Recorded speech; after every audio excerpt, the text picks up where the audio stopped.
Let's move on from the East to the West. We kind of talked about already at the top with how the Timberwolves, Thunder are tied, one game ahead of the Nuggets and Clippers. But let's talk about the same, like from seeds 5 to 10 in the West. The Pelicans are the 5th seed right now, and they are only 4 games ahead of the 10 seed Los Angeles Lakers.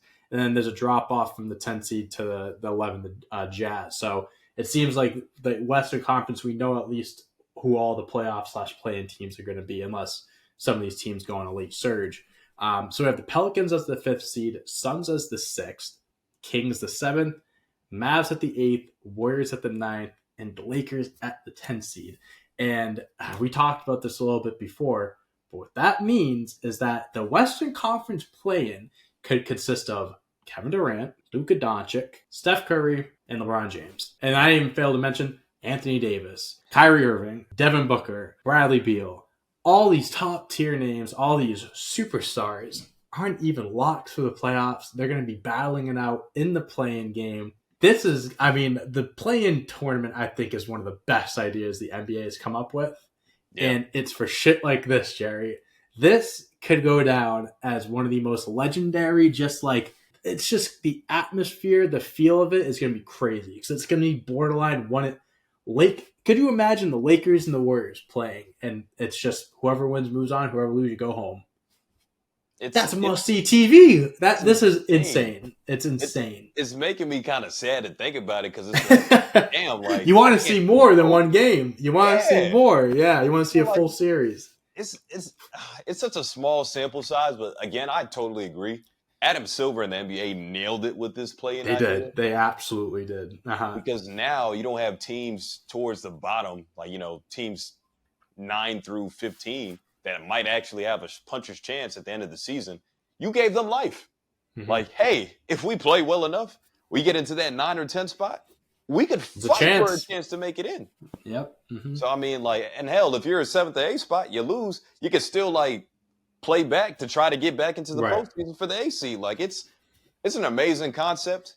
It's a very sad one, especially if it does end up being Lakers Warriors. It's like, wow, one of y'all really not going to be here. And you guys are all-time. You guys are already Hall of Famers, bona fide, top 5, top all those 10 guys players. I listed, half of those guys are Hall of Famers, more than half of them. It's insane, man. I don't even know how to feel about who lands where.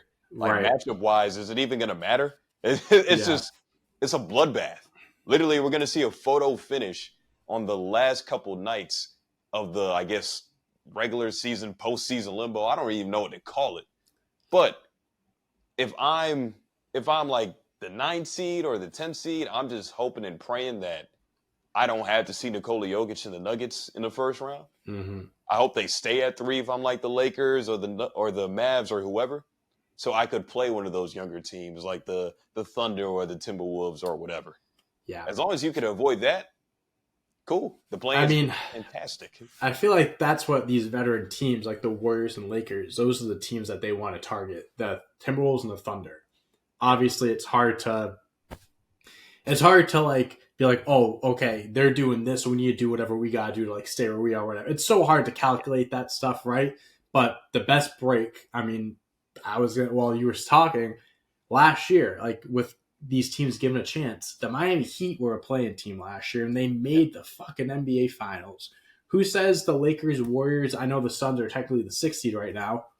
Who says any of those teams can't do it? And the Mavericks, the Kings were the 3rd seed last year, and they could still do it. The Lakers went to Western Conference Finals, and they made it up. Yeah, them too. Yeah, exactly. So it's it all comes down. I think the Western Conference, like you said, this is definitely more matchup based. These teams, there are certain teams you really, really, really want to face, and there are teams you really want to avoid. But again, we're 60 games into the season, more than 60 games into the season, and it's this close. It says so much about the NBA and the talent and just how not necessarily how spread out it is, but there's just so much talent in the NBA that there are so many teams you could give a good reason to why they could win the whole thing. And then some of those teams that let's say I can list off a few reasons why the Warriors are going to win it all. They might not even make it out of the first game of the play-in tournament. That's crazy. So it's cool. It's messy, like you said, but it's really cool seeing how close it is. Because, like, besides the Celtics being that far ahead in the Eastern Conference, there's really nothing else that's like everything's continuing to fluctuate. Things are going to be so much different right now, like next week compared to right now. It's always going to be changing, and that's what makes the NBA so fun to follow. And these playoffs, man, I think we're going to be in for a fucking treat this postseason, man. We really are. You lose one game, and all of a sudden you go from 4 to 8. Like that's how literally. Like right now, if Suns play the Mavs, okay, so the 2 games ahead. If the Mavs beat the Suns, they just flip spots. They go from being the 8th seed in the play-in to being in the postseason, and vice versa. Every game matters for these teams this point forward, and that's sick. That's like these teams are grinding, they're sweating, but that's what we want. These regular season games mean something now. That's awesome. As an NBA as a fan, exactly. Yep. You know, this is exactly what we want to see. As a fan, this is what you want. This is good basketball. It's competitive. None of these teams, you're not going to see any guys resting. Like this is how it should be. This is how it should be. If I'm a player, I am sweating bullets, right? Yeah, if I'm LeBron James or Steph, I'm all pissed with the rest of my team being like, "What the? I can't believe we're here because of you guys." Yeah, what the hell are we doing? But yeah, as a fan, this is awesome. I would ask you, like, what are your predictions? But I mean, at this point, I think it's just let's just sit back, get your popcorn, get your Chick-fil-A soda, put on League Pass, and just enjoy it, man. Just enjoy the ride.